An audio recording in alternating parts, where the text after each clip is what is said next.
हरे कृष्ण।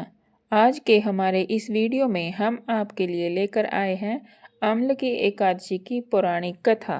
फाल्गुन मास के शुक्ल पक्ष की एकादशी को आम्ल की एकादशी के नाम से भी जाना जाता है और इसे रंग भरी एकादशी के नाम से भी जाना जाता है। और इस दिन आंवले के पेड़ की पूजा की जाती है। ऐसा माना जाता है कि इस दिन आंवले के पेड़ में भगवान विष्णु का वास होता है। इस अवसर पर देवी लक्ष्मी की भी पूजा की जाती है। ऐसी मान्यता भी है कि भगवान श्री कृष्ण अपनी पत्नी और देवी राधा के साथ आंवले के पेड़ के पास निवास करते हैं। आंवले की एकादशी को पौराणिक कथा के अनुसार भगवान विष्णु की नाभि से ब्रह्मा जी की उत्पत्ति हुई थी और उत्पन्न होने के बाद ब्रह्मा जी के मन में जिज्ञासा हुई कि वह कौन है, उनकी उत्पत्ति कैसे हुई। इस प्रश्न का उत्तर जानने के लिए वह परब्रह्मा की तपस्या करने लगे। ब्रह्मा जी की तपस्या से प्रसन्न होकर भगवान विष्णु ने ब्रह्मा जी को दर्शन दिए। दर्शन पाकर ब्रह्मा जी की आंखों से आंसुओं की धारा बहने लगी। ब्रह्मा जी के आंसू भगवान विष्णु जी के चरणों पर गिरने लगे और उन आंसुओं से आम्ल की यानी कि आंवले के पेड़ की उत्पत्ति हुई।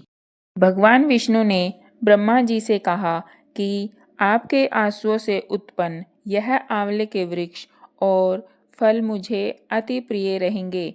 जो भी आंवले की एकादशी के दिन आंवले के वृक्ष की पूजा करेगा उसके सारे पाप समाप्त हो जाएंगे और मोक्ष की प्राप्ति का अधिकारी तभी होगा। से आंवले की एकादशी के दिन आंवले के वृक्ष की पूजा की जाने लगी और साथ ही आंवला भगवान विष्णु को अर्पित भी किया जाता है।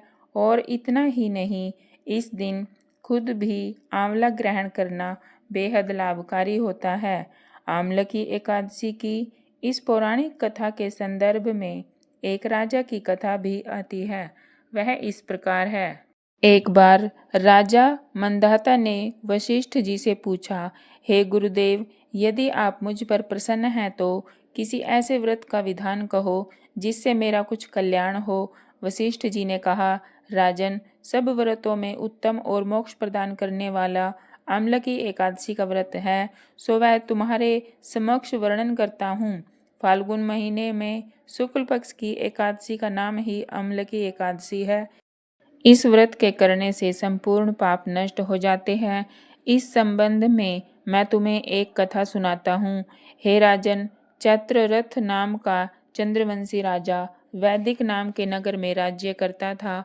उस नगर में हमेशा वेद मंत्रों का उच्चारण रहने के कारण वहाँ कोई भी पापी, दुराचारी, नास्तिक और दरिद्री तथा कंजूस नहीं था। वहाँ के सभी प्रजाजन एकादशी व्रत करते थे।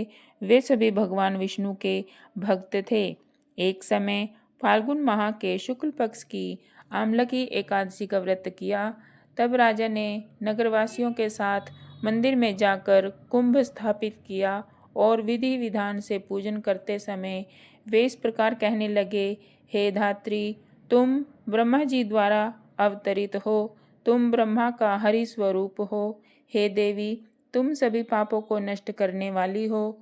तुमको मेरा नमस्कार है, नमस्कार है, नमस्कार है। उस मंदिर में राजा ने प्रजा सहित रात्रि जागरण किया। उसी समय एक बहेलिया जो जीव हिंसा करके अपने बच्चों का पालन करता था, भूख प्यास से व्याकुल हो रात्रि जागरण देखने के लिए मंदिर के एक कोने में आकर बैठ गया और वहां पर होती हुई एकादशी व्रत की कथा और महात्म्य को सुनता रहा। इस तरह उस बहेलिया ने भी सब लोगों के साथ जागकर रात्रि व्यतीत की। प्रातःकाल जब सब लोग अपने अपने घर चले गए तो वह बहेलिया भी अपने घर को चला गया और घर आकर उसने भोजन किया। कुछ समय के बाद उस बहेलिया की मृत्यु हो गई। उसने उस आम्ल की एकादशी के व्रत तथा रात्रि जागरण के प्रभाव से राजा विदुरथ के घर जन्म लिया। उसका नाम बसूरथ रखा गया। जब वह बड़ा हुआ तो चतुरंगिनी सेना के साथ 10 सहस्त्र गांवों का पालन करने लगा। वह सूर्य के समान तेजस्वी, चंद्रमा की कांति जैसा, वीरता में विष्णु भगवान के समान और क्षमा में पृथ्वी के तुल्य था। वह विष्णु भक्त, सत्यवक्ता और अत्यंत धार्मिक था। एक दिन वह नृपवन में शिकार खेलने गया। दुर्भाग्यवश वह मार्ग से भटक गया और दिशा ज्ञान न होने से एक वृक्ष के नीचे सो गया। उसी समय वहां पर कुछ पहाड़ी मलेच्छ आए। वह राजा को मारो मारो शब्द कहकर उस पर टूट पड़े और कहने लगे कि इसी दुष्ट राजा ने हमारे संबंधियों को मारकर देश से निकाला है, इसको अवश्य ही मार देना चाहिए। इस प्रकार वह मलेच्छ राजा पर सहस्त्रों से प्रहार करने लगे।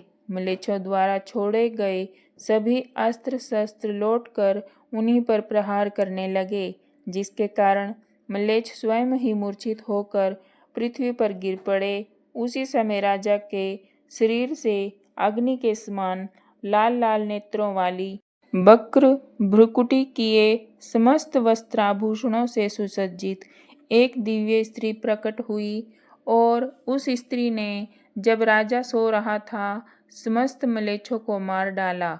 जब राजा जागा तो उसने उन सब मलेच्छों को मरा हुआ देख विचारा कि इन शत्रुओं को मारने वाला मेरा इस वन में ऐसा कौन हितैषी रहता है जिसने इन सब को मारा है। जब वह राजा ऐसा सोच ही रहा था तभी आकाशवाणी हुई कि हे राजन, इस संसार में तेरी रक्षा स्वयं श्री भगवान विष्णु के अतिरिक्त और कौन कर सकता है। आकाशवाणी को सुनकर राजा अपने नगर को वापस चला आया और सुखपूर्वक अपना राज्य करने लगा। महर्षि वशिष्ठ जी ने कहा, हे राजन, यह सब उसी आमलकी एकादशी के व्रत के प्रभाव से हुआ था। जो मनुष्य इस आमलकी एकादशी व्रत करते हैं वे निश्चय ही प्रत्येक कार्यों में सफलता प्राप्त कर अंत में मोक्ष प्राप्त करते हैं। बोलो लक्ष्मी नारायण भगवान की जय हो।